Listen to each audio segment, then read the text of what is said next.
ہیں یہ نماز سے ختم ہو جاتے ہیں، وضو سے ختم ہو جاتے ہیں، ایک جمعے سے دوسرے جمعے کے درمیان ختم ہو جاتے ہیں، لیکن جو کبیرہ گناہ ہیں وہ بغیر توبہ کے نہیں معاف ہوتے۔ کسی یتیم بچے کے سر پر ہاتھ پھیرنے سے صغیرہ گناہ معاف ہو جاتے ہیں، کسی بھوکے کو کھانا کھلانے سے صغیرہ گناہ معاف ہو جاتے ہیں، کسی پھنسے ہوئے کو آزاد کروانے سے صغیرہ گناہ معاف ہو جاتے ہیں۔ اسی طرح صدقہ و خیرات کرنے سے، صلہ رحمی کرنے سے صغیرہ گناہ اللہ تعالیٰ معاف فرما دیتا ہے، لیکن جو کبیرہ گناہ ہیں وہ بغیر توبہ کے معاف نہیں ہوتے۔ تو علماء فرماتے ہیں جو کبیرہ گناہ ہیں، جو سب سے بڑے گناہ ہیں، وہ 7 ہیں۔ 7 گناہ ایسے ہیں جو کبیرہ ہیں اور سب سے بڑے ہیں، اور حضور علیہ الصلوۃ والسلام نے ان 7 گناہوں کو گنوایا ہے۔ فرمایا کہ 7 چیزیں مہلکات میں سے ہیں، ہلاک کر دینے والی چیزیں ہیں۔ تو حضور علیہ الصلوۃ والسلام نے ان چیزوں کو گنوایا۔ امام بخاری نے اپنی بخاری میں، امام مسلم نے مسلم شریف میں اس روایت کو نقل کیا ہے۔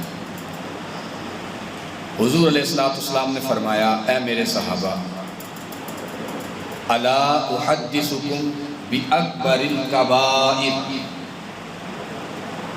میں تمہیں بڑے گناہوں کی خبر نہ دوں؟ تو صحابہ نے عرض کی، یا رسول اللہ صلی اللہ علیہ وسلم ضرور ارشاد فرمائیں۔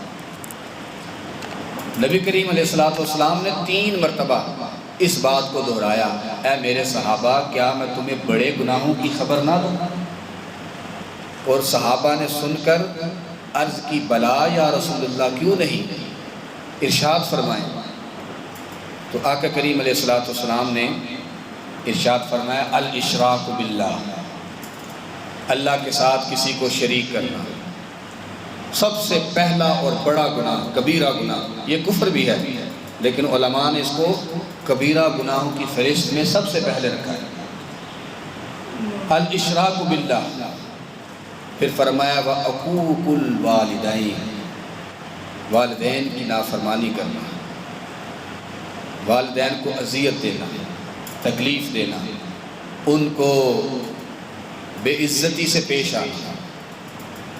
اور تیسری چیز صحابہ کرام علیہم رضوان فرماتے ہیں کہ جب تیسری چیز حضور علیہ الصلوۃ والسلام بیان فرمانے لگے تو آپ ٹیک لگا کر بیٹھے تھے، ٹیک چھوڑ دی اور سیدھے ہو کے بیٹھ گئے۔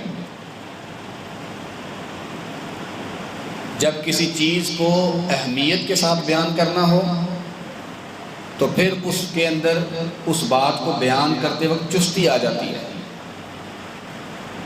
بندہ چست ہو کے اس چیز کو بیان کرتا ہے۔ تو آقا کریم ٹیک لگا کر بیٹھے تھے، جب تیسری چیز بیان کرنے لگے تو ٹیک چھوڑ دی اور پھر ارشاد فرمایا، فقال وقول الزور، فرمایا جھوٹی گواہی دینا۔